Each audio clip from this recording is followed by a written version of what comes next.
আসসালামু আলাইকুম। আশা করি সবাই ভালো আছেন। আজকে চলুন নিজস্ব স্টাইলে রামেন রান্না করি। ১ম এই হচ্ছে আমি চিকেন গুলোকে একটু লেবুর রস আর লবণ দিয়ে খুব ভালো করে মেখে নেব। চিকেন গুলো অবশ্যই ধুয়ে নিয়েছি। সুন্দর করে নিজের মেজারমেন্ট অনুযায়ী কেটে নিয়েছি। তারপর একটা প্যানের মধ্যে তেল দিয়ে সেই চিকেনটা দিয়ে দিব। এখন চিকেনটা খুব সুন্দর করে ভেজে নেব।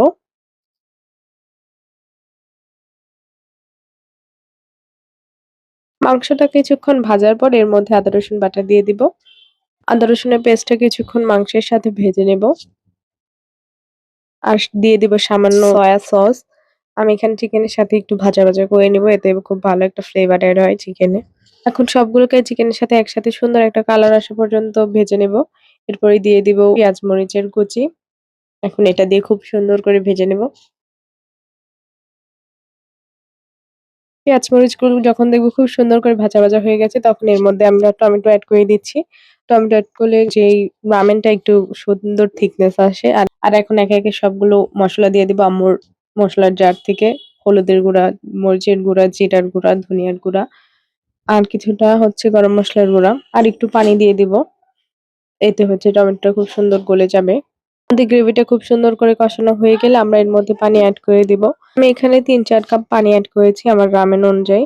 রামেনের যেই ভিতরে প্যাকেটটা ছিল মসলার ওটা আমার ফ্লেভার ভাল লাগেনি তাই আমি এক্সট্রা আলাদা দিয়ে দিয়েছি। আপনারা ওটাই দিতে পারেন। এখন খুব ভালো করে একটা বলক আসা পর্যন্ত ওয়েট করব। আর যেই চিলি সসটা রয়েছে সেটাও দিয়ে দিচ্ছি। খুব সুন্দর করে মিক্স করে নিবে সবগুলোকে। দেখুন কত সুন্দর একটা কালার চলে এসেছে। এটা কিন্তু খেতেও বেশ ভালোই হয়েছিল। খুব সুন্দর করে বলক চলে আসবে তখন এর মধ্যে রামেন গুলো দিয়ে দিব। আপনারা কিন্তু এটা বাসায় ট্রাই করতে পারেন। আমরা রেগুলার যেভাবে রান্না করি এটা একটু অন্যরকম করেছি বাট মজা হয়েছে কিন্তু খুবই। অবশ্যই ট্রাই করে দেখবেন। আশা করছি হতাশ হবেন না। এখন আর কোনো কাজ নেই।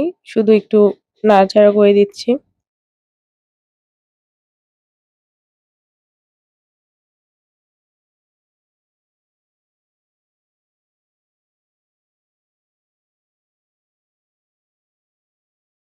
দেখুন কত সুন্দর কালার চলে এসেছে।